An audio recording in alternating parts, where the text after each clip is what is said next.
Hello, everyone.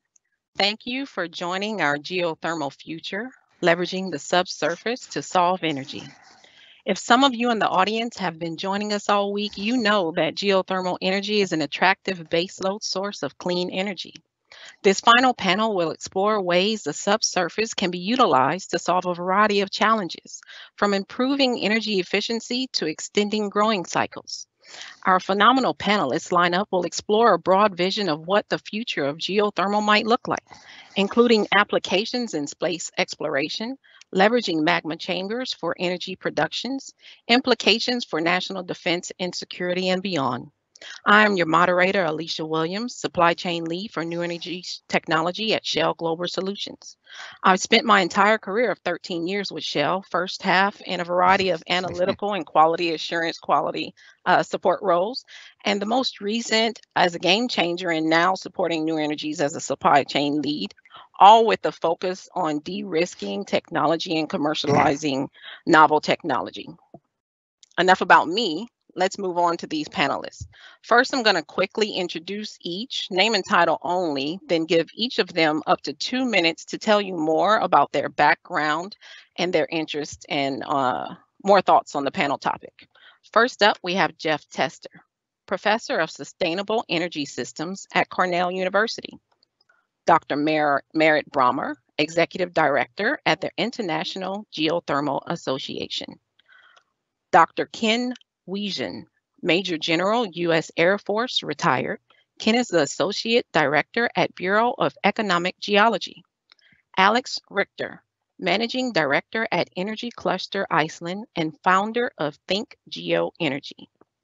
Anne Robinson Tate, President at Geotherm X Inc., where she's worked since 1985 after receiving her master's in geology focused on geothermal energy. Dr. Simon P. Todd, currently president of Caprio Energy and formerly a VP at BP. Okay, let's start with you, Jeff.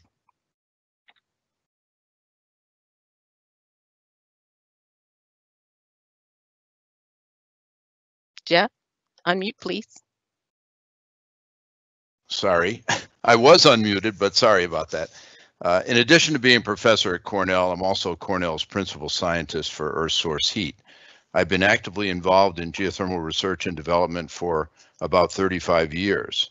Prior to coming to Cornell in 2009, I spent 25 years at MIT and served as director of MIT's Energy Lab and chaired an international panel that evaluated the geothermal potential of the U.S., resulting in a major report in 2007 called The Future of Geothermal Energy.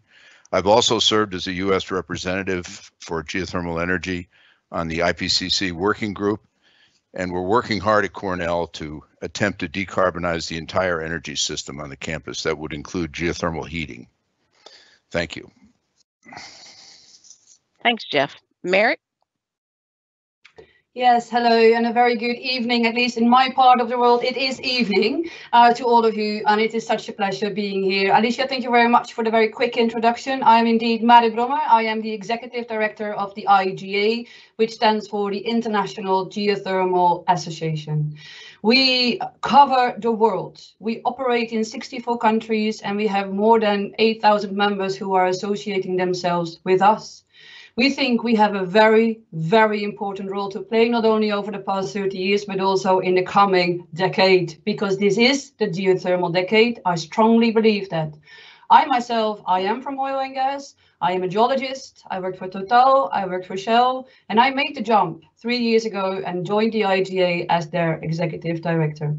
It is a pleasure to have met so many people over the past 3 years who not only bring in the technology push, but also the market pull, because I'm convinced, and I really like to explore that not only with the panel today, but also in the coming decade, how we can create synergy between two industries, oil, gas, and the geothermal one, but also leverage on all the opportunities that the resource-based energy space has to offer to the energy transition. Thank you.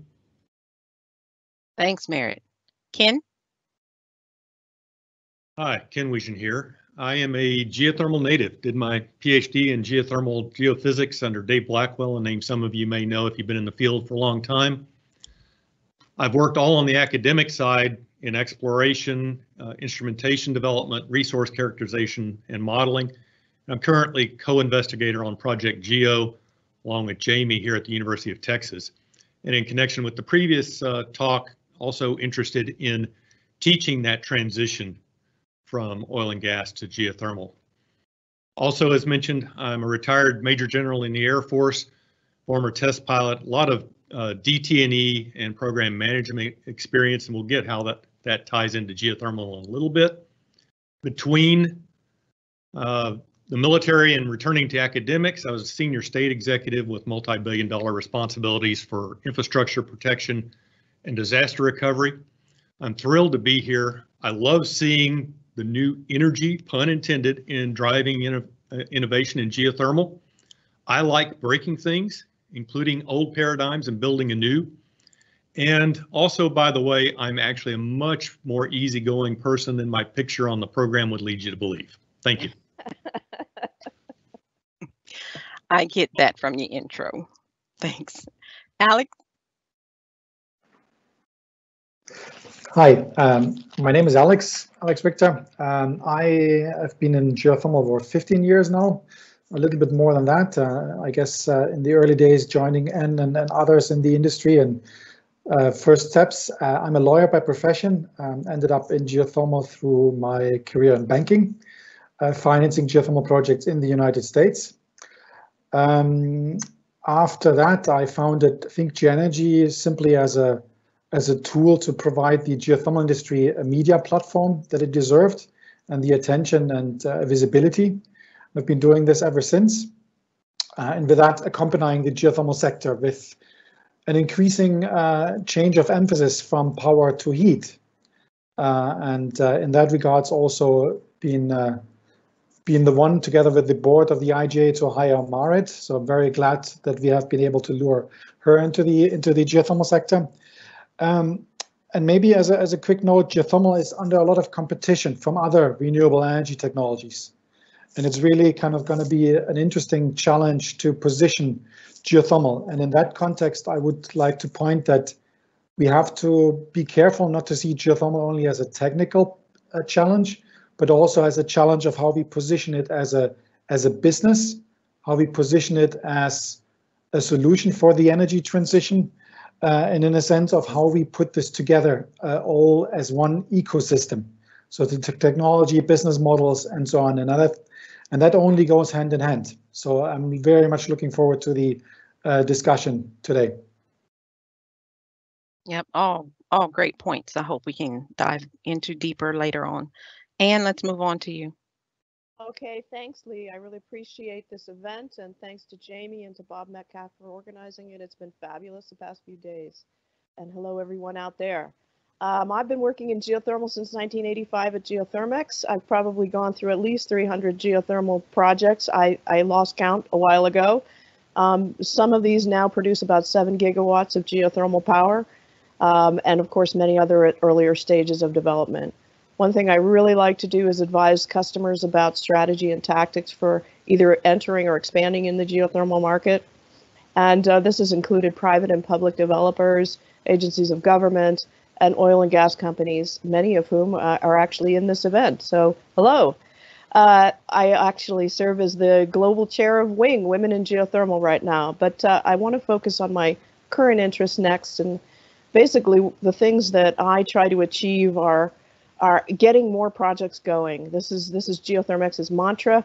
We try to support geothermal projects in any way we can. So one of the ways is risk mitigation strategies that basically reduce drilling costs. Let's do more cheap stuff before we start the expensive stuff. And I want to focus also on something that Bob Metcalf said on Tuesday as an important element of getting venture funding, or indeed any funding. We do a lot of due diligence for geothermal investments. And this has been about $14 billion worth of supporting $14 billion worth of investment in geothermal projects over the years. So we're known for this. Geothermex is known for it, but it's only about 15% of our work at any one time.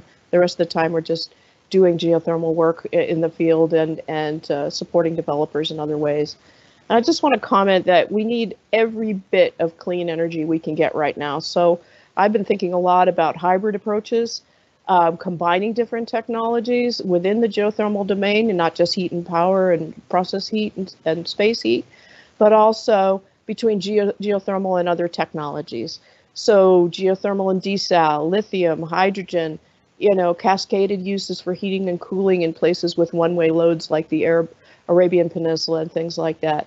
Even geothermal and sequestration, if suitable, seals are in place, or if we can manage both in one location. And another thing is leveraging oil and gas technology for geothermal. Since we were acquired by Schlumberger in 2010, this has been a big focus for us, figuring out all that cool stuff that we could apply. But the main thing I want to end with is something Marit has also promoted here, and that is geothermal advocacy. I think we need to build more demand for our product, which is clean geothermal energy. Thanks. Thank you, Anne. And last up, Simon. Yes, thanks, Lee. Hello to everybody in the world. My name is Simon Todd. Absolutely delighted to be here on the panel, particularly the last panel, and be the last introduced panel member. But hopefully we're not least, and we're going to have a great discussion. I'm looking forward to it. I'm a geologist, both by education and passion, educated to PhD level. I took that and had a 25-year career in BP.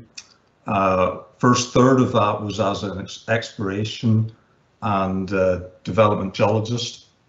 And then I started running pieces of business for BP with projects, operations, most of the way around the world, and ended up here in the United States in my final roles.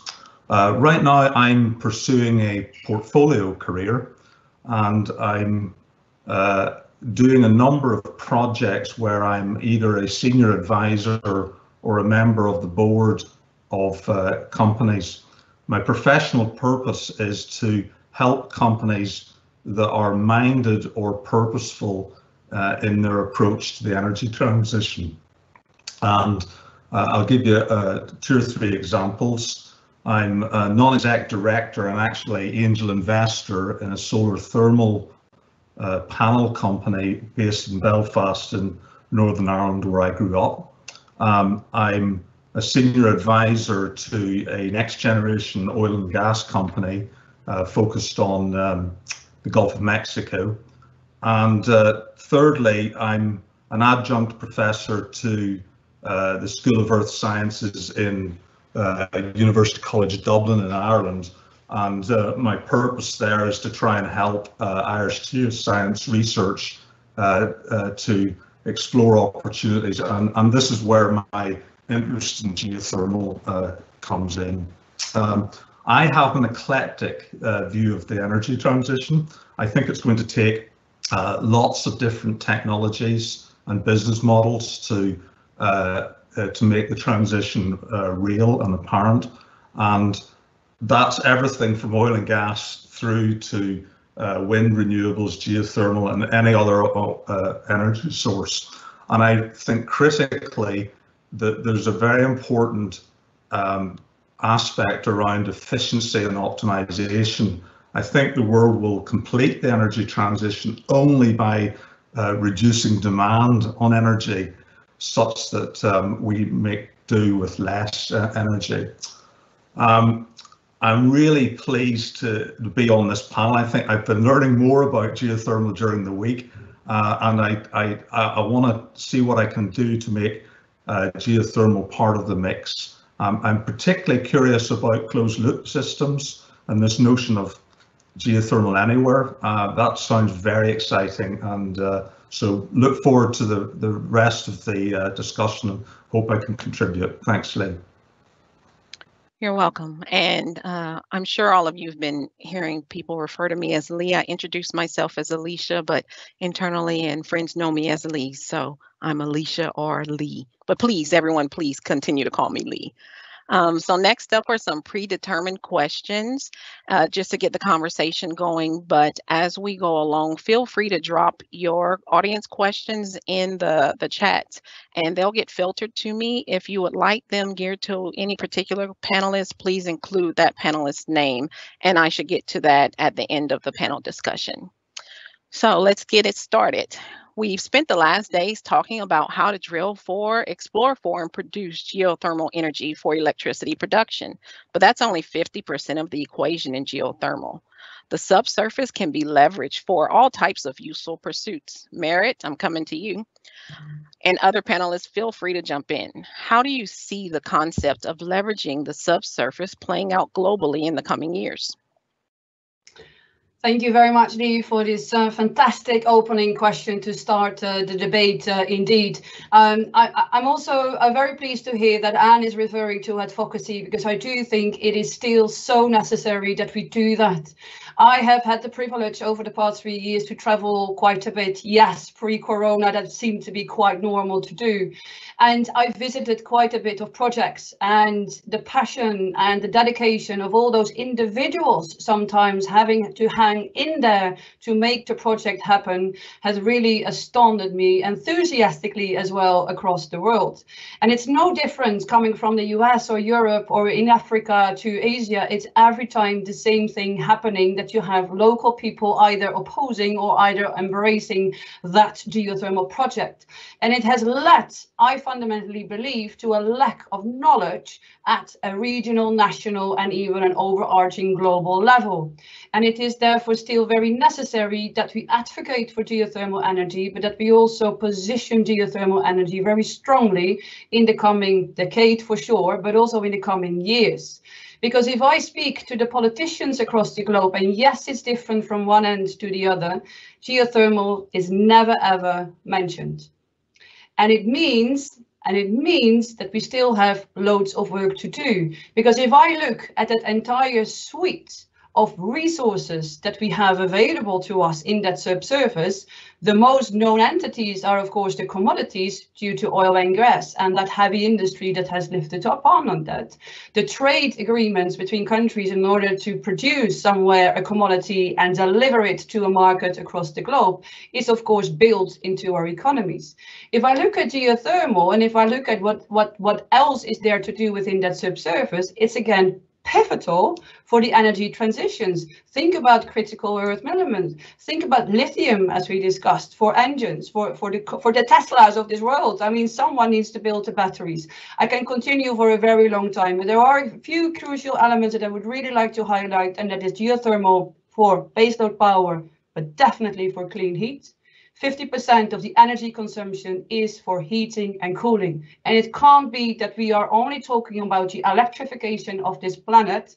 It's not going to keep us going to Paris in 2050. We need to attack and we need to tackle that heat market, and especially in urban areas. Cities are pivotal to the energy transition, and that means that those wells need to be drilled in and around communities where we live.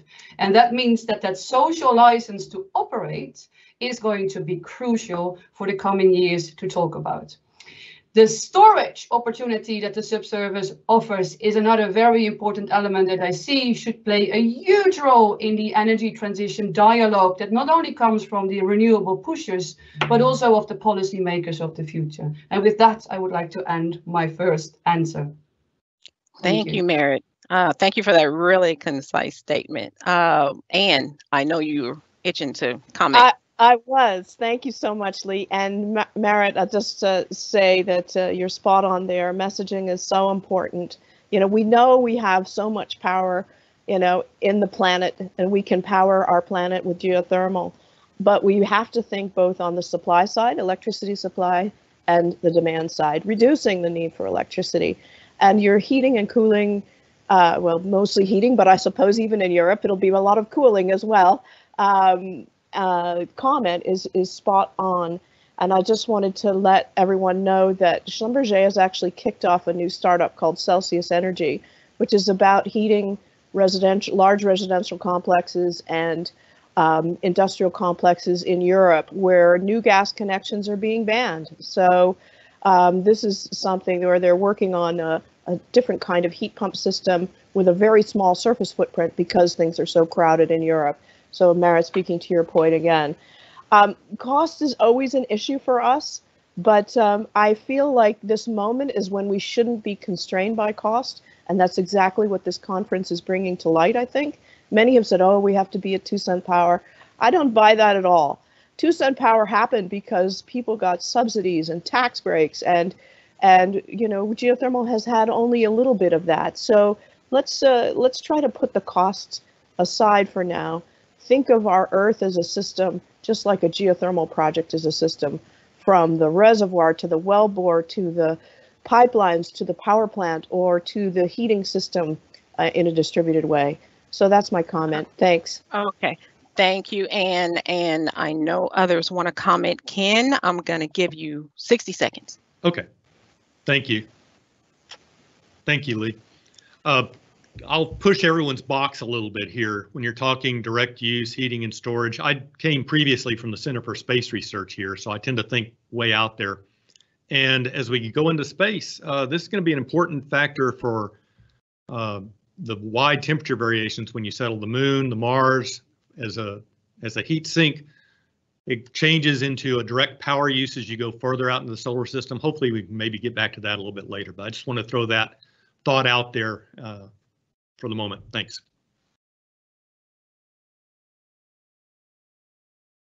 All right, and a quick comment from you, Alex. Yeah, just kind of to picking up where Marit left, I think it is very crucial for the geothermal sectors that we position ourselves correctly. We will not be the sole solution for specific energy demands. So we will always be an elementary part of the energy discussion and the different energy sources. So we will not replace wind, we will not replace solar, but we will be an elementary part. And while we have to be part, we have to be part of the discussion and highlight what geothermal has to offer for these different elements. So that is very important. And that comes to the point of positioning and branding geothermal. And here really is like highlighting the attribute that we are an energy source beyond electricity. No other renewable energy technology can utilize it and use it that directly. And this is important.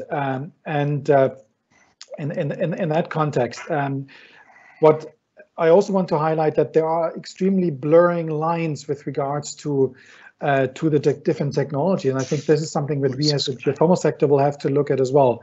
And that is that we are moving from deep geothermal to shallow geothermal and all the different technologies in between. So that the technology transfer that we can do from utilizing energy efficiency systems to utilizing deep geothermal resources are increasingly blurry. And that provides a tremendous amount of opportunities for a geothermal. What we need to do then is to kind of identify the customers that will buy into geothermal and what we have to offer. Okay, thanks, Alex. Let's transition a little bit. I have a lively panel here. I love it. We haven't talked much about heating and cooling at Pivot, but it's an important piece to this puzzle. Jeff, I'd love to get your thoughts. Since you've been heavily engaged in deep direct use over the past years, where do you see low-hanging fruit for direct use geothermal? Are there technological and economic challenges, regulatory? What obstacles stand in the way of widespread deployment? Thank you. Let me give you a little bit of background since we've heard so many interesting comments here from the other panelists.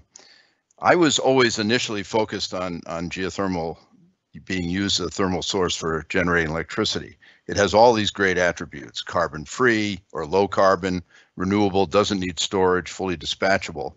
And it is very complementary to the intermittent aspects of solar PV and wind power. So it actually could play a much larger role than it has. But by about 2010, in my long history of involvement with this resource, concerns were certainly growing about climate change and atmospheric warming due to CO2 emissions, and the importance of finding viable options to decarbonize our entire energy system became much clearer.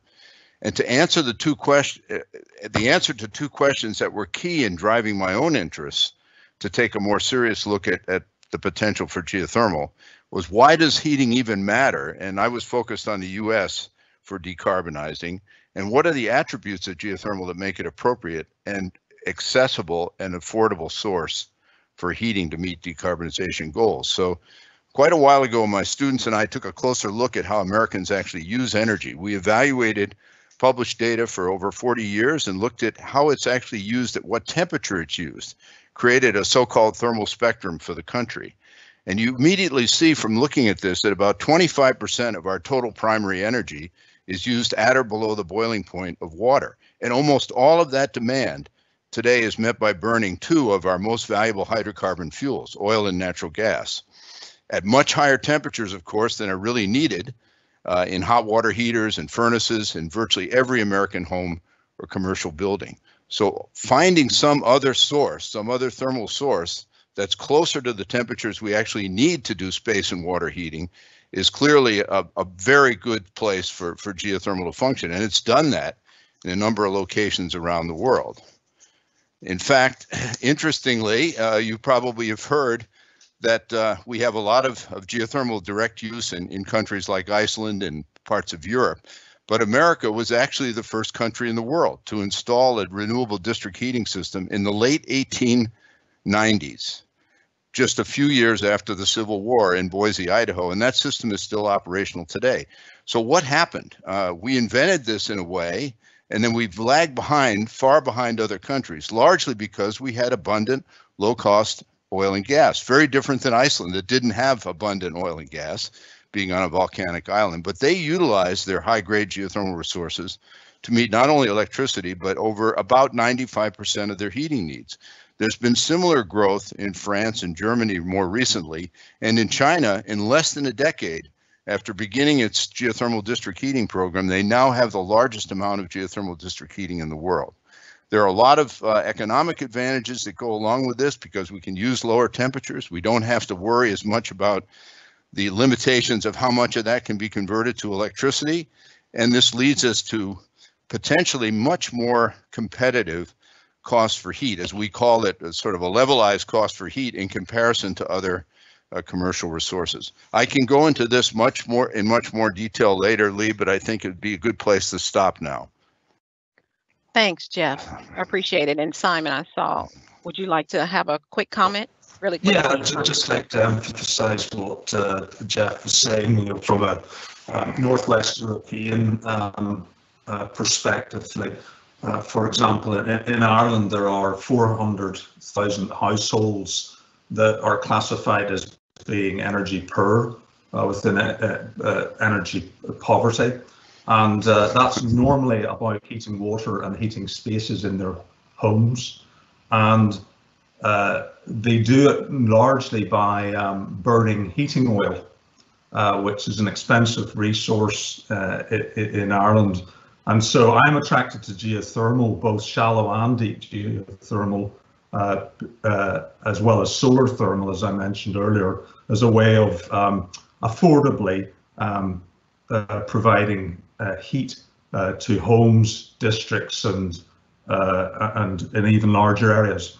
I would say one final thing is that I do think we need to be focused on the final destination of cost of supply, because we'll not get consumers to buy it if it's not going to be affordable. So I do agree that we need to acknowledge the curve that we need to go down, but we need to be clear that we're accomplishing a target that is going to be 10 or 20 cents per kilowatt hour. Thanks. Okay, thanks, Simon. And you guys are taking some long minutes. Anne, I'm gonna give you a 60-second. I'll be super quick, Alicia. Thank you so much. I was just going to say that low temperature and direct use and heat pump geothermal represent an amazing potential for the world, and the world is realizing it. So even though Geothermex typically focuses on power grade projects, you know, we're very much into that market, and it can be done for a very reasonable cost. And if I call that demand side geothermal, because we're reducing demand for electricity, and it's definitely at least half of the equation, if not more. It's abundant, it's widely distributed, and it's easy to develop and at a reasonable cost. Thanks. Thank you, Anne. Okay, Ken, let's explore some defense and resiliency angle for geothermal energy. How do you think DoD and other defense agencies around the world might benefit from geothermal in the coming years? Okay, thanks, Lee. A little in this area, let me give a couple of quick background scene setting facts. Militaries around the world have a huge strategic vulnerability in that they're pretty much universally dependent on civilian power grids, and that makes people nervous. That tells me there's opportunity in this space, and it's not just military, it's any critical infrastructure. But the need for an uninterruptible power supply is crucial. And I think the military is a great case for early adopters. The reason why, we've heard a lot of angst over the past few days about where the financing comes, how you justify the cost. There's a crucial difference on a military project where effectiveness is the overriding factor, not cost effectiveness. And so I think that makes them ripe for some great public-private partnership type efforts that don't even have to produce a lot of power, but that uninterruptible power that can be installed inside the fence line that doesn't require resupply of liquids or any other materials is really exciting to me. And I'm in talks with some bases around the country, prepping the ground, so to speak, for projects along these lines. And I'll stop there and see if we have any follow-ups.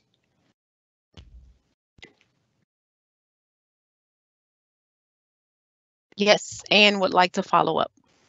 Just a quick one. Thanks, Ken. I mean, you've introduced such a great topic.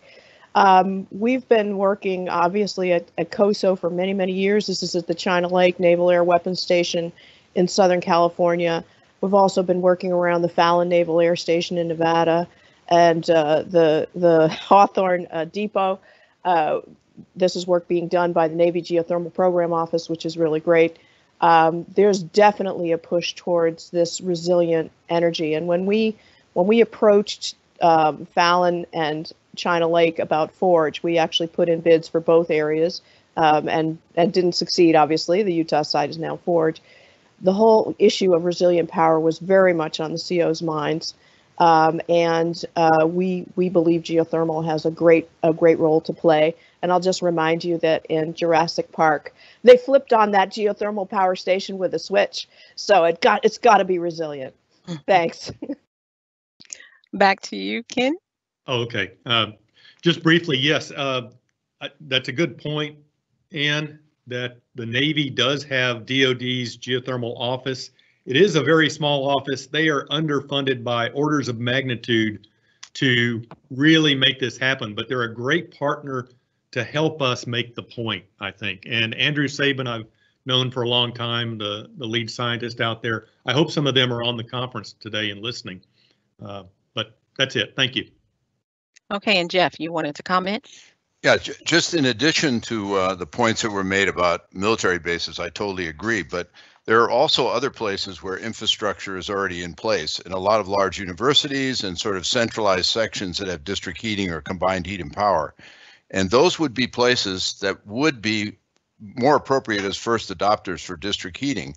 The infrastructure costs of geothermal district heating are significant, and they're different than certainly making electricity where you can go on an existing grid. In this case, you're delivering hot water to buildings and places. So there are places for that. That was one of the things that attracted me to leave MIT and come back to Cornell, because they have such a system, and it's also well instrumented, and so we can use a combination of managing energy demand and optimizing the use of a variety of temperatures, which is another great feature of geothermal heating, that you don't have to all do it just for heating at high temperatures. You can cascade it through lower temperatures. Thank you. Thanks, Jeff. Alex. I was making a lot of comments here or notes here on the side, but in the end, it comes down to economic opportunities, what geothermal provides. And talking about creating district heating systems for places that already exist naturally is challenging. But we have so many tremendously successful cases on the impact of that geothermal projects can have. I mean, I just just mentioning local off-takers that kind of develop geothermal for their use. So we have these examples of some projects in France, for example, in Belgium, where companies actually asked geothermal developers to drill a well for the heat supply that this well can provide. And we have these pictures of drilling rigs right in the middle of greenhouse operators in the Netherlands. I mean, we have basically demand-driven geothermal projects provided where the geothermal sector has been pushed by off-takers because geothermal is such a great value proposition. And I think this is the impact that we need to sell much more on. And the interesting part is really the economic opportunities provided by geothermal. Is I think no other technology can provide that wide field of economic opportunities like geothermal, both in job creation locally, but also in the impact and what it provides in both electricity, heat.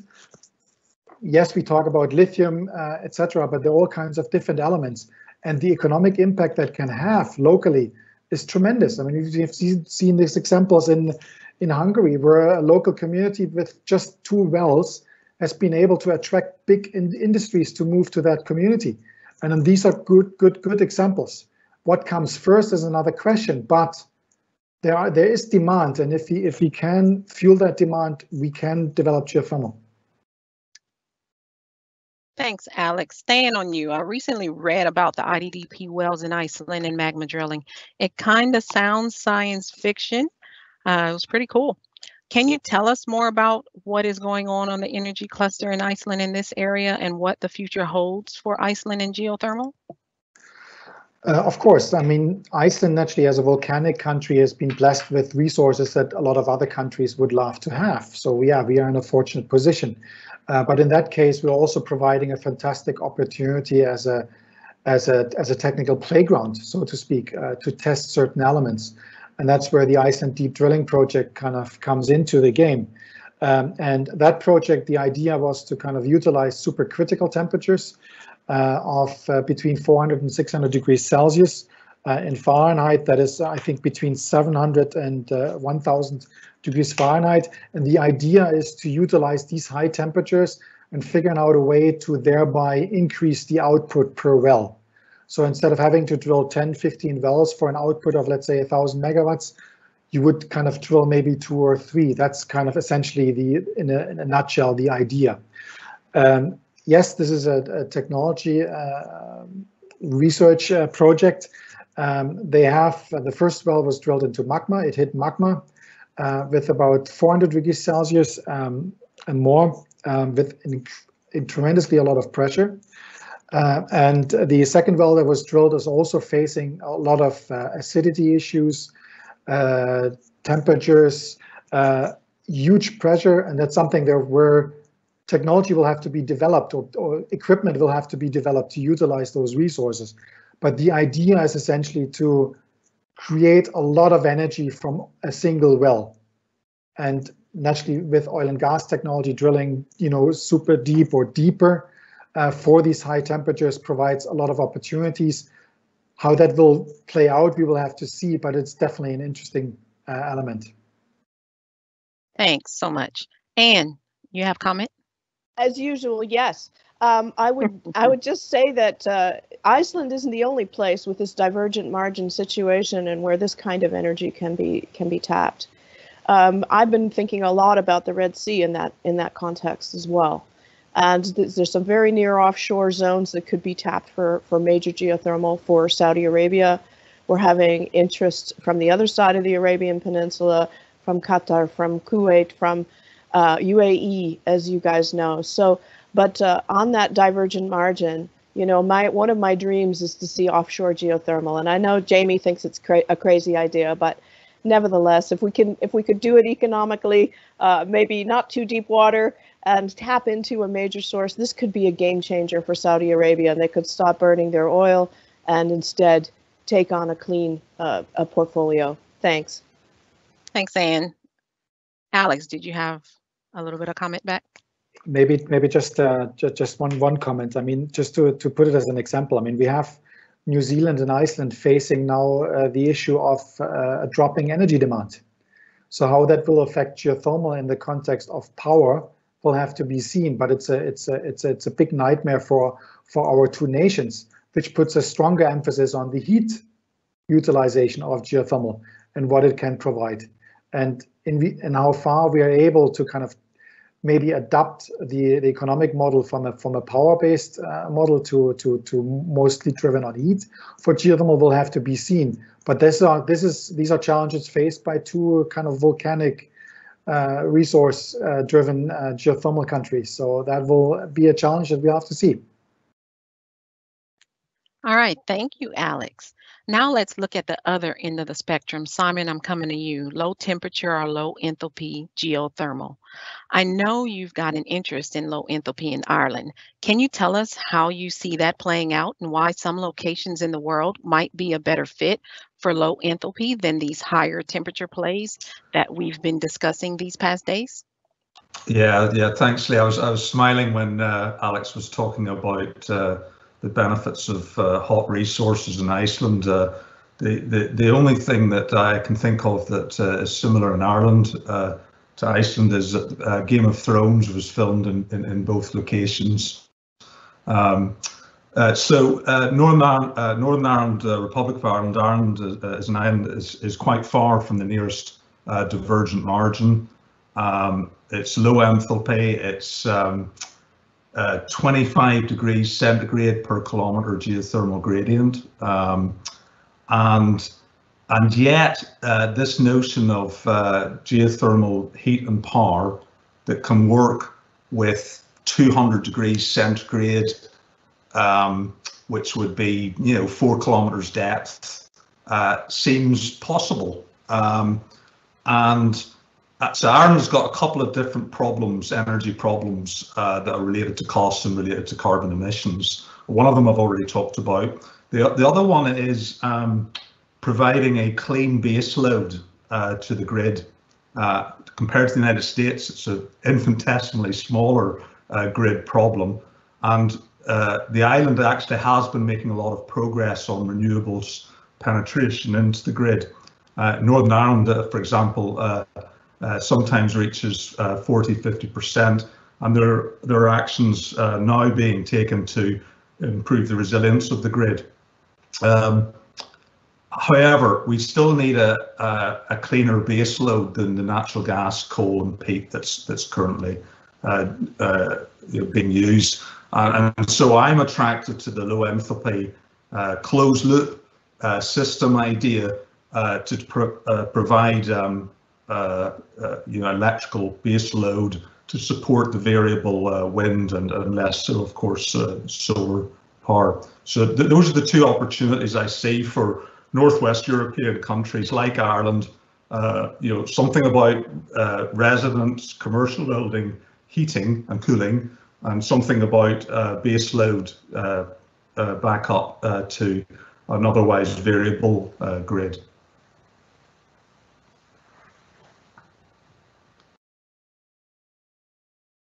Thank you, Simon. Jeff, did you have a comment? Yeah, just to remind people that there are large sections of the United States that have very low gradients and incredibly high heat loads. Just to give you an example, on the cold winter days that we have in Ithaca, where Cornell is located, the electricity demand is more or less uniform across the campus of about 30 megawatts continuously throughout the year. And the heating demand goes up to 80 or 90 megawatts during that period. And if you were to look at the carbon footprint of a lot of the states in the northern tier, you would find that most of their carbon footprint is not due to electricity, it's due to the heating demand they have. So dealing with low temperatures and low gradients is something that provides an opportunity. And also, as Anne has pointed out, the sort of integration of heat pumps into that scenario as well works well. The company ENGIE has done this in Paris and expanding their unit, and it's something that we would utilize, which even allows us to use very low temperatures very effectively with some renewable electricity as you decarbonize a large system. So it's an attractive place to integrate geothermal at various levels, low and high grade, low and high temperature, etc. Thank you, Lee. Thanks, Jeff. And Anne, you want to follow up? Just super quickly, I would just say that, Jeff pointed out before that university campuses are a great place to try new technology. And university campuses in the northern United States particularly are doing amazing integrated heat pump, solar, wind systems to heat and cool their campuses. And the stuff that they're doing, to me, is really amazing. And this is where demand-side geothermal really has a place. Thanks. Thank you. Merritt, inviting you to dream. What's the crazy idea that you hope comes to fruition in geothermal over the next 10 to 20 years? So first of all, I go with Anne to Saudi, and we're going to drill those offshore wells. Because Can I come? Yes, you can. Because let's be honest, I come from the Netherlands. The big issue on the balance sheet for all those operators in the North Sea, and I know this is a tiny sea compared to the big Arabian Peninsula, but I'll start to dreaming small. If I look at the decommissioning costs to get rid of those platforms, of those assets, why on earth are we not looking into repurposing those assets? So that's my first crazy dream, and so I am with you. We need demand and we need offshore. But without, let's say, the crazy dreams, I really like the blue sky scenarios of looking for ultra deep magma chambers, looking for closed loop going, as Jamie always says, the 10K and the 300 degrees. I mean, these are the dreams that we need to pursue. It's a vision we need to test. Maybe not in Southwest Texas, because I fundamentally disagree that we need to test it somewhere in the desert where there are only jackrabbits. I think we need to test it very nicely in a great environment where we understand that there are people and that we do it for the people. Because if we are just pushing technology out there, I don't think it will ever resonate well with politicians who are elected by the local people. Because ultimately, over the past 3 years, the mindset shift that I have observed in geothermal is that the energy transition takes place in the town halls. It's the mayor who decides on the budget for the cities. So in that case, this is dreaming big, this is offshore, this is closed loop, this is everything. But ultimately, I think the big dream is that we see 2 expandable, scalable markets.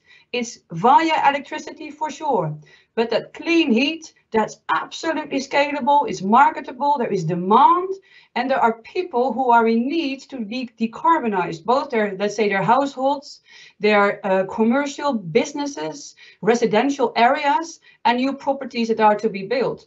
But also if I look, and yes, I go back to the EU here now, because if I look at the Green Deal that's currently on the table, I see 27 countries in the EU who have a lot of work to do in the coming, let's say, 30 years. And the majority is still focused on electricity. And I just can't believe that we are wasting the opportunity to decarbonize the heating sector without geothermal. So dreaming big, I say we do offshore first. We then go to the moon, because I would really like to hear Ken's vision on how to explore the planets. I once had a very nice intern. He was devoted to space exploration, and he showed me everything about the Mars lander. So if Elon ever reaches Mars, I think we should source his vehicles over there with geothermal. Thank you. Thank you. And slight spin on that, what do you think is the most realistic and near-term entry point for folks in the oil service space in geothermal? What's the low-hanging fruit? Is that for me, Alicia? Yep. Yes, okay. it is. Okay, great. Well, the low-hanging fruit are, as I think Merritt mentioned one of them, all those North Sea wells, and all the other offshore wells. What are they going to do with them? The balance sheets of companies have a big weight on them right now. So that's one thing. I think if we put our minds to it, some of these wells are really deep, and they don't have to be offshore either, but there's still P&A, plugging and abandoning wells is a nuisance. Could we rip out the tubing? Could we recomplete? Could we perforate? The heck out of the production interval where the temperature is right and where the permeability is good. We can immediately produce from these wells if we recomplete. Now, it isn't a big deal, but it is some expense. Let's put it together economically and see, where we stand. if we take this recompletion path seriously, what would it mean? So that's, you know, that's one of the things that I think oil and gas could do.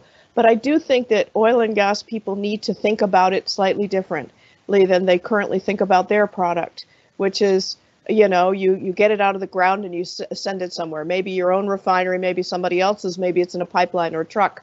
It goes somewhere and somebody pays for it.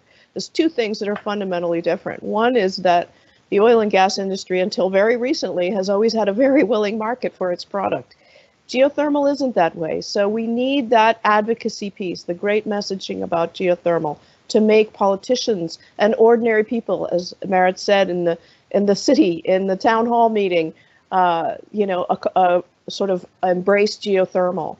But I just would say, you know, back to the system approach, I think oil and gas people have to remember that there's this topside facility, if they're thinking power or even heating, that they have to deal with to distribute this energy and to sell it into the market. So those are a couple of things, probably more about oil and gas companies and how they might be thinking later, but I'll leave it there for now. Thanks.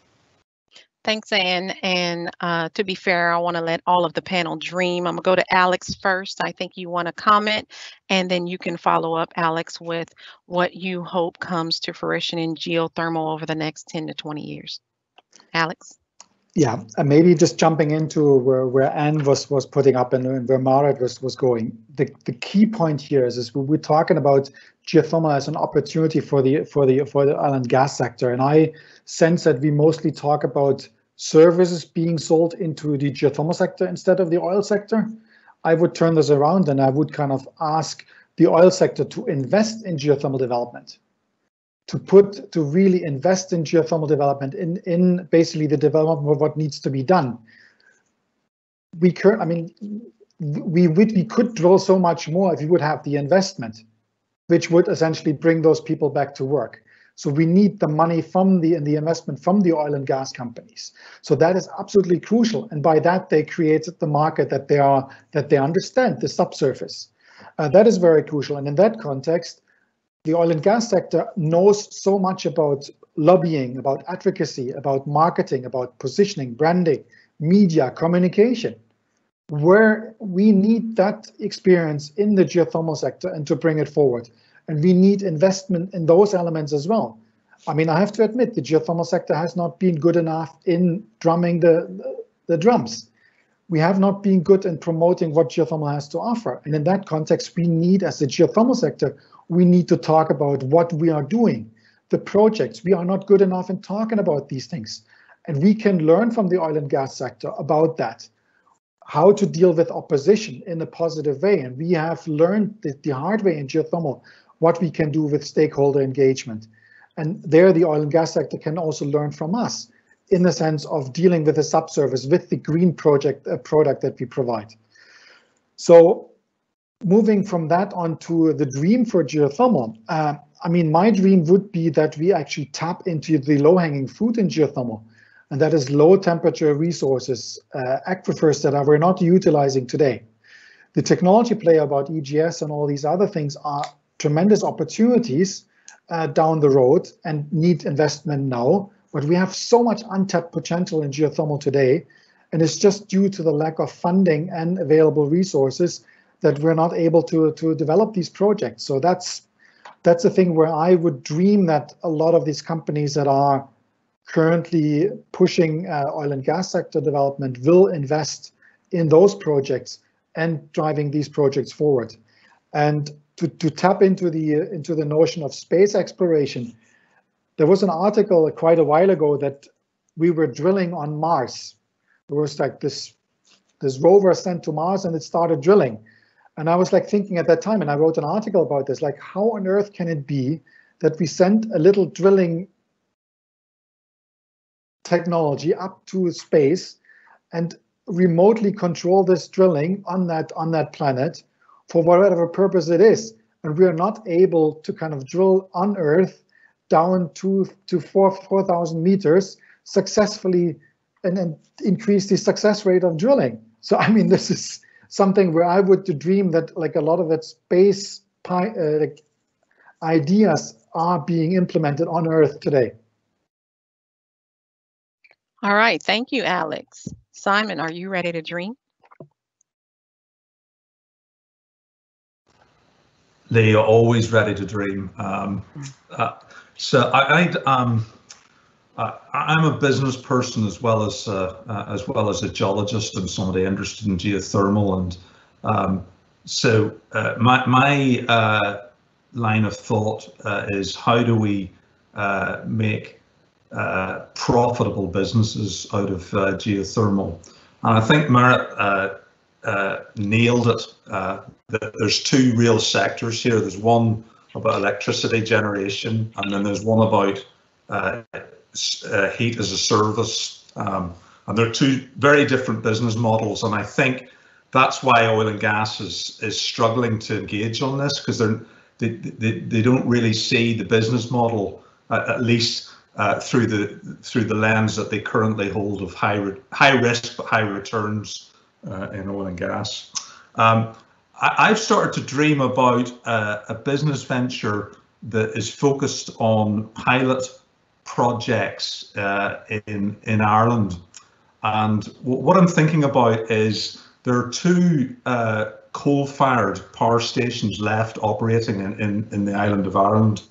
And one of them has just announced that it's converting to natural gas together with some renewable deployment. And the other one is due to close down in the next few years.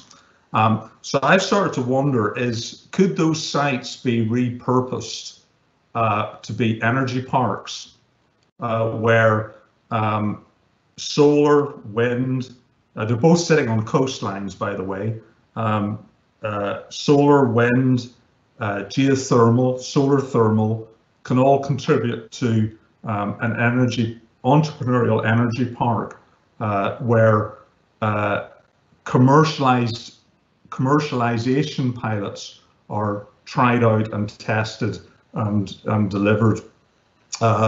So that's what I'm starting to. I like to dream big, but act small. And my act small is let's get some things done in pilots. Thank you, Simon.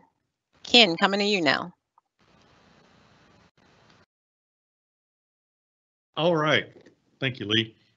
First, briefly, yes, the InSight lander on Mars is trying to drill. They've had some real problems. Their intent is to get to 5 meters down. And I remind everybody that drilling is to install a heat probe and do a heat flow measurement on Mars. So there is geothermal research ongoing off the Earth. As far as crazy vision, what I have, I think, really is not crazy. It's achievable. And that is, ubiquitous geothermal energy. And the model in my head for that is the wind energy model that I've seen here in Texas in the last few decades. Texas is not historically seen as an environmentally friendly state, although that may be changing. But Texas shot into the national lead with installed wind generation due to good business-friendly policies from state government that fostered that approach. And I think that is another one of those advocacy items and a model that we can use around the world to get the investment going in the favorable regulation. So I'm hoping that in 20 years, we see installed geothermal showing up everywhere like wind power does. Thank you. Okay, I see you, Ann. Let me be fair. Jeff, come on and dream for me.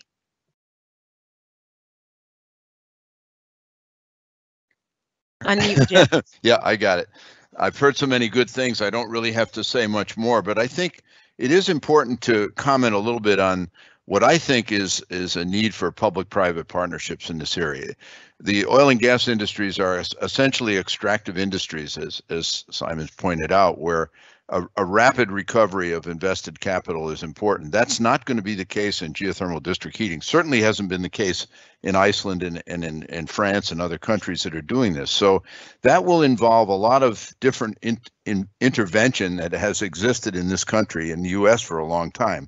But today things are changing. This may be a really good time for this. There are 22 current US governors in the United States that have taken a strong position on decarbonizing their energy system. They can't do this in most of those states without geothermal heating and geothermal electricity, for that matter, in the states that have this higher electric load, particularly the western and southwestern regions. But I don't see this happening unless there is a more sense of urgency on the part of both state and federal governments to work together with companies to work on this specifically. So such incentives, and you hate to use incentives, but a lot of our business, and as well as the oil and gas business, has benefited from this over the long term. But production tax credits, investment tax credits for the long term, not just on a 1 year-to-year renewal basis, but on a multi-year renewal basis, what it's going to take. And I hope the governors actually will be realistic about this, because if they want to do it, they're going to have to be serious about geothermal. One other thing I might make about the space program, let's get NASA to run the geothermal public outreach program. They know how to do it. And I think it would be a very good thing. Can I just bump in for a moment? Sure. We have video and audio issues. We cannot switch videos at the moment. So just so that everybody's aware that things are flowing very unstable at the moment. So maybe just hold a moment till things still stabilize here, and it goes for both me and Malcolm. But is the audio still working? We can go forward with just audio. Yes, continue with just audio, Lee. We've Go ahead, Lee. Yeah. Okay, thanks. Anne, you wanted to follow on? Yes, and I've already revealed my Saudi Arabia geothermal dream about the Red Sea, but I have another dream, and this dream is for Indonesia. And if anyone from Indonesia is mad enough to be awake at this time, I will say selamat malam, and hope all you get some sleep. But my dream for Indonesia is that they will burn less coal and recognize that they have a significant base of low-hanging fruit in the form of medium temperature geothermal resources that would be perfectly fine for binary power plants. And I think this is something that's really been ignored in Indonesia. They're all about flash pans, high temperature, going way up the volcanoes, and that works. But there's so many other places where it could be easier to access, and if the Indonesians would accept the lower temperature and the binary cycle. And I know it's being thought about, and I know Ormat, obviously a big player in the binary space, is in the Indonesian market, so it may happen. But I just wanted to express my dream for Indonesia, which is a country with massive geothermal potential on at several levels, temperature-wise speaking. Thanks. Thank you, Anne. And now I can move to a few audience questions. This one not to anyone in particular, so please just let me know who'd like to answer. How do we scale geothermal research and development to move the needle? A consortium has been suggested in PIVOT2020. What do you think about that approach? Any takers? No takers? I'll put somebody on the spot. Thank you, Alex. I'm not the best person to comment on technical elements for geothermal, but as I again, want to push the emphasis on understanding geothermal as an ecosystem, and the industry as an ecosystem, we need research and entrepreneurial support on different elements of the industry, not just the technical part. We need business schools to kind of understand how business models can define geothermal and what it has to offer. It is about media, about branding, about positioning. All these different elements are crucial as well. About financing, we need innovation in financing geothermal projects. Working on risk mitigation, on insurance products, all kinds of elements that are crucial in geothermal development. And on the technical side, yeah, but that needs also go hand in hand with everything else. We have to stop working with the engineering, the technical part in silos, separate from the business element of things. That needs to work way much closer together. And in that sense, I really want to emphasize that we put research and understand research as a much wider field than just technical issues. Absolutely. I spent about 5.5 years of my career preaching that same thing, so I identify with that. Ken, you have some comment? Yes. This is another area that I think it's a fairly easy pivot from the oil and gas industry into geothermal. Here at, we're an oil state at the university, and the University of Texas is heavily engaged. We have well over a dozen industry associations between the Bureau of Economic Geology here, the Petroleum Engineering Department and such, that have very flexible structures for protecting and sharing intellectual property and all those other concerns that business investors have. But I don't think that's a wheel that's particularly hard to reinvent in this case. Thanks. All right, thank you. Anne? Yeah, just echoing some of the things that Alex was saying. We need a broader interest group in geothermal to really make a go of it. So my suggestion to all the great oil and gas companies who are looking for something to do, and Jamie, this is your whole raison d'etre for PIVOT, is that we keep this dialogue going. This event to me has been quite a catalyst to bring our industries together, and I think that was the purpose. But there's so much technology on the oil and gas side and so much interest on the geothermal side. But the geothermal industry has been inward looking for many, many years, for way too long. And so I want to just laud Alex for saying that we have to consider, as I said, a systems approach, and that means the economics of projects as well. So I think we can work on all these things together and come up with lots of solutions. And I would just want to say to those who are doing closed loop geothermal, I really hope this works. It's a big game changer. Even though the GeoVision study didn't cover it, they did bring a vision for the United States of geothermal that I think, desperately need.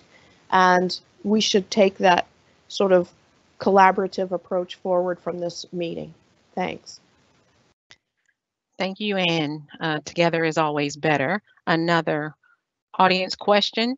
On Wednesday, Carl Pope mentioned geothermal is perhaps 20% of the energy mix. This will represent a huge pivot. Can the panel comment on how we get from 1% to 20% cheaply and efficiently? Any takers? Let's go with you, Jeff. I have the mute off. Great. So I think, you've heard some of the suggestions already. I mean, geothermal heat pumps certainly are easy to imagine that they could be quite scalable. We have over 2 million heat pump units in the US already, but we need many more. This was pointed out in GeoVision as well for the US.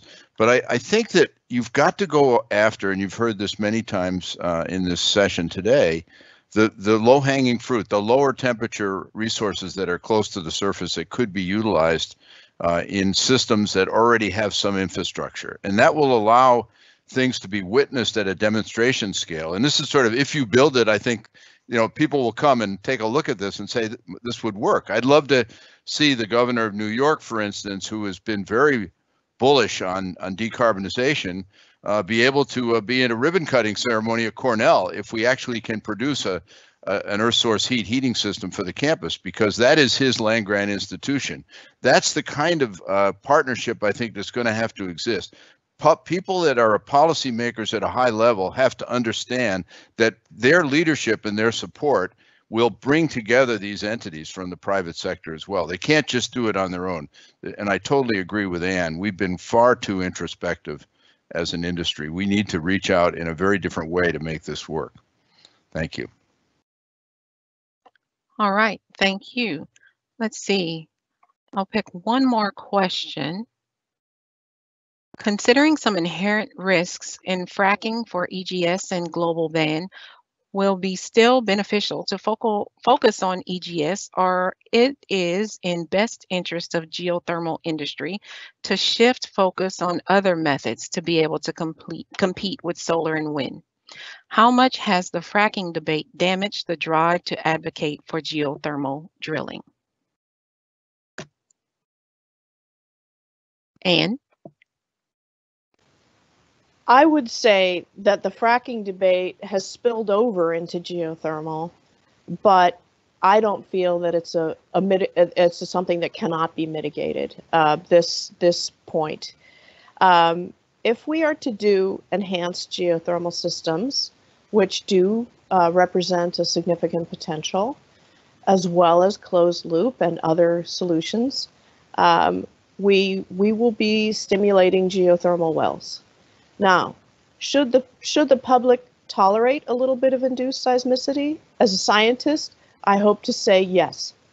As a realist, I think it's going to be an issue that we have to manage very, very well. And I'll just give you a short story from the Fallon Forge project, where we went into the community and spoke directly to this issue. And I just want to tell you that they were so interested in geothermal. They said, what's a little seismicity? We don't care about it. But now they're in a country where they get earthquakes, so they're a little bit used to seismicity. So this may not be an easy sell everywhere, but in some places it will be. And this is why I think the need for kind of a global favorability for EGS study needs to be done. There's deep open fractures we could tap without doing anything. There's other places where the crust is ready to be stimulated in the right way for EGS, and some of those places will be, you know, maybe away from some populations. Start there and work your way in, get a knowledge base, and we can crack that nut. That's my opinion. All right, thank you. And it's looking like we're coming to the end of our discussion, but before I close out the panel, I want to give each panelist 30 seconds to a minute for any last thoughts. Please keep it brief. Let's start with you, Jeff. Unmute, Jeff. Classic problem here, sorry. It's been great to be part of this panel, and I think it just encourages me to think about all the attributes of geothermal, what they can deliver to a lot of countries. And certainly I'm focused on the US right now, but it's clear that we need this globally in a much more active, proactive environment. Thank you, Lee. Thank you. Merritt? Thank you. Yes, for me, it is. My last words will be around creating this coalition of the willing, and that coalition of the willing is. Yes, it's about technology, but really, in my work at the IGA, the conversation that I'm having, it is still all about getting ourselves up there in that awareness advocacy space, meaning that the coalition of the willing should be with the IGA and with all the national associations really target our political leadership and our UN, World Banks, EU, and everybody out there who has a meaningful say in getting those NDCs, so the National Development Targets, to Paris in 2050. Because if we're not mentioned at that high level as a technology of choice to reduce those emissions, we're not going to get there. And with that, I would like to thank you for this fantastic week. And Jamie, my compliments to you for getting us all together, because it has been quite diverse, the conversations, from the technology to the industry to the politicians that we need to lobby for. But I thank you for that, bringing us together. Thank you. Well said. Ken? Yes, I also want to add my thoughts. This has been a very stimulating week. Thank you, Jamie, and the rest of the crew that have put this together. This has really been great, and it re-energizes me even more. My main thought is this is doable. This is not a crazy dream. We're on the cusp of a lot of threads of technology change and revolution coming together here to enable ubiquitous geothermal energy. So I'm looking forward to seeing that and being a part of it. Thank you. All right, Alex. Putting down all those notes. So just to keep it, try to keep it relatively short. I think the crucial element, and I think that's part of the discussion here, is that we need to dwell on the long-term value of geothermal and the long-term thinking that is required to develop geothermal. And we have so many fantastic case studies of a long-term vision of mayors and different businesses that invested into geothermal and bearing the fruits of those investments. And I think we need to then kind of be more agile to kind of communicate those stories, to highlight what it can offer. And with that, we receive the attention that geothermal clearly deserves. And in that context, media, the way we reach out, is absolutely crucial. So we need to talk about more of what we do. We need to brand geothermal correctly, and we can only do this together. And that is the crucial part, and really kind of like the coalition that Marit mentions really is like we have so many like-minded people. We need that fresh input from additional people that kind of help us to achieve the dream that we all have, is to make geothermal a valid and an elementary part of the energy transition of this world. Thanks, Alex. Anne? Okay, I'm ready.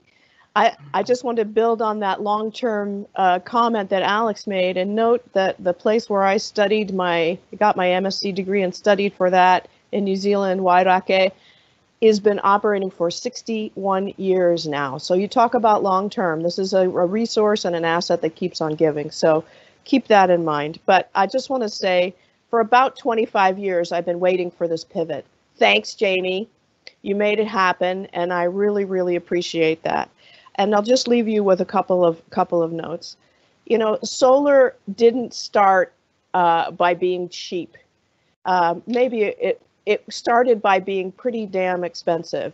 It got subsidies, it got lots of support, and geothermal needs that too. And so I understand that we're addicted to cheap energy, at least here in the United States. That's certainly the case. But if we are going to face our future together, I think we need to invest more in geothermal.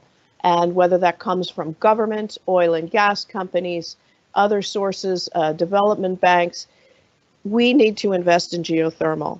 So storage to me isn't the solution. Batteries can't be everywhere. We could not have enough batteries for this planet. So let's go back to geothermal, which can be flexible and deliver according to a load schedule, and also serves as a great base load source to stabilize grids like here in California, where solar is making the grid operation really hectic. So thanks again, and I'll end there. Thanks, Anne. Simon? Oh wow! How can I follow? How can I follow that? That was great from my fellow panelists. Yeah, thanks. So I think the big possibility is a significant contribution to eradicating energy poverty in a clean way.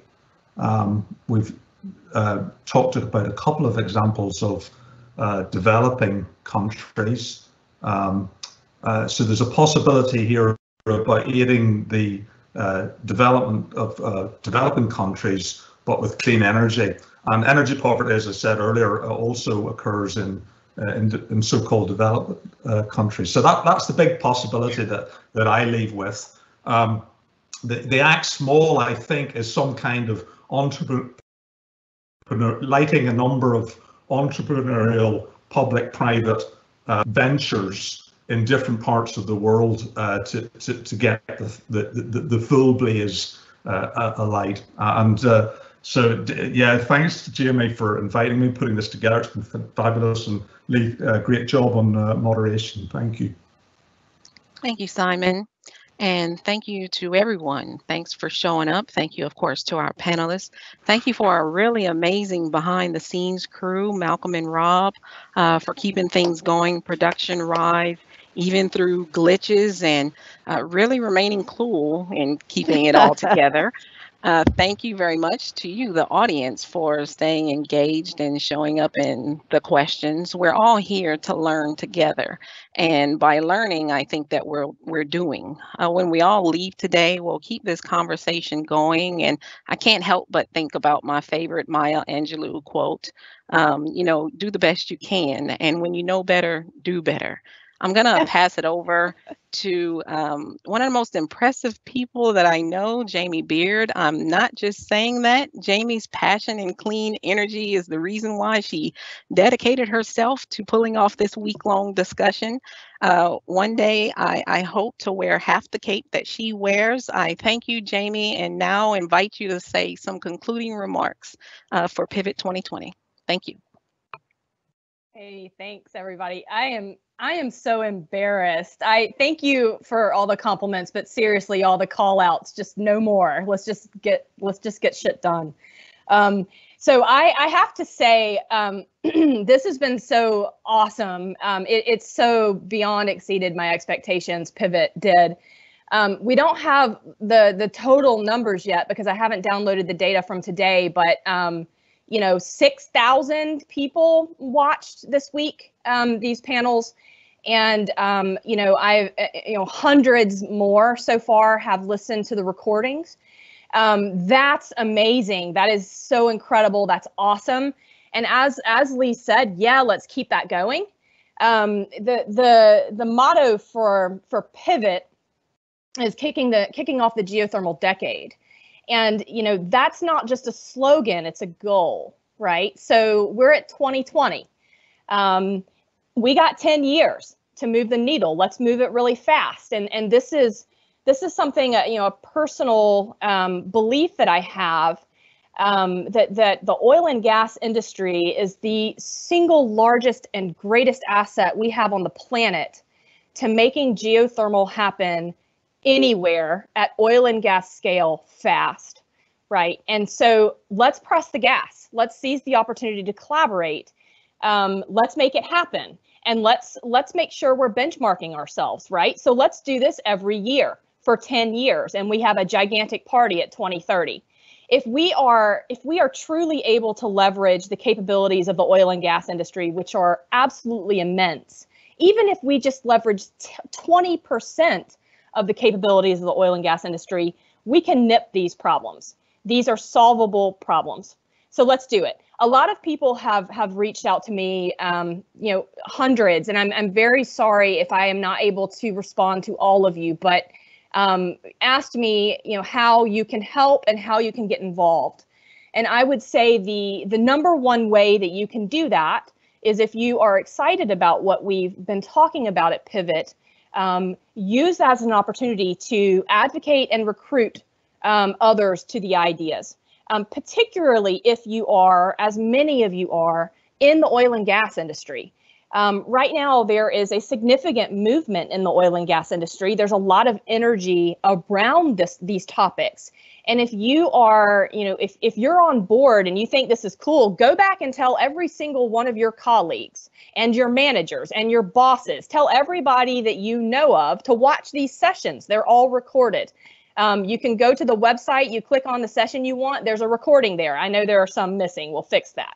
But make sure everybody that might be excited about this watches this. And then if you don't agree with some of the stuff, debate it. Get some meetings going in your companies. Talk about it. Figure out how your expertise can apply and apply it. Push, right? Everybody, particularly folks with oil and gas expertise and knowledge. And if you're in entities now, you have a platform. And that platform is extraordinarily powerful, no matter where you are in the organization. So use it. When it comes to, folks outside of the oil and gas industry, that includes people like me. They're, lawyers, business people, regulatory folks, policy experts, think tanks, NGOs. Think about this, right? How could this look for you, given your set of circumstances and interests in the future? And, from a legal perspective, who owns heat? That is an amazingly interesting question that no one has an answer to right now. But imagine if in the next decade, the oil and gas industry decides to just snap and decide that heat is their new energy asset. All of the sudden, 100 years of oil and gas jurisprudence is thrown into question. What do we do? Let's think about this now. And when it comes to interdisciplinary efforts across the board, same thing goes for business models, same things goes for policies, removing regulatory barriers. Let's start thinking about it now so we can go fast, everything in parallel, so we can do this in a decade. So consortium. Consortium has come up a lot, and I love it. It's come up in many panels. For those of you who are close to me or who have spoken with me over the last year, you're aware of the term project interspace. That's my terminology for this concept of coming together globally in a big, international, interdisciplinary effort. Let's get defense agencies. Let's get space agencies. Let's get energy departments, governments. Let's get everybody to the table and start talking about it, right? And so, again, a lot of inquiries about consortia, how to help, how to get involved. one thing that I will say, yesterday I put out a post on LinkedIn inviting people to comment on what a consortium would look like, what kind of model could be followed or models could be combined to make this happen and to make it work. Where are the flaws? Who should we include? Please jump into those discussions and do them publicly. Post your comments so people can respond and interact. And I would like you to know that, when it comes to the audience of these things, people are watching, governments are watching, think tanks are watching, energy consultancies are watching, politicians are watching, oil and gas is watching. So, understand that when you do put these comments out there, it gets conversation started and it would be very helpful. So please, I would encourage everyone to join the discussion on that if you have thoughts. All right, and if you're disappointed that Pivot is over, as I am, I have some thoughts for you there. So in the fall, the Geothermal Resources Council has its fall conference. Go to that. It's virtual. Keep it going. You can join another conference and keep the conversations going. Now, if you're sad that the GRC is over, which I will be as well, in the spring, there's the World Geothermal Conference. Go to that. I mean, you keep it going, get engaged with these existing entities like the IGA that runs the Congress, the Global Congress, and keep things moving and stay engaged in the conversation. And if you're sad the World Geothermal Congress is over, well, hell, come to PIVOT 2021. We'll do it next summer. And what we'll do every year is benchmark. Right? So pivot next year. Where have we been? What have we accomplished? What have we done? And what do we want to do by 2022? And we will do that until we achieve the goals and push. So with that, okay, thank you very much. Awesome. This has been really fun. Signing off and see you all at Pivot 2021.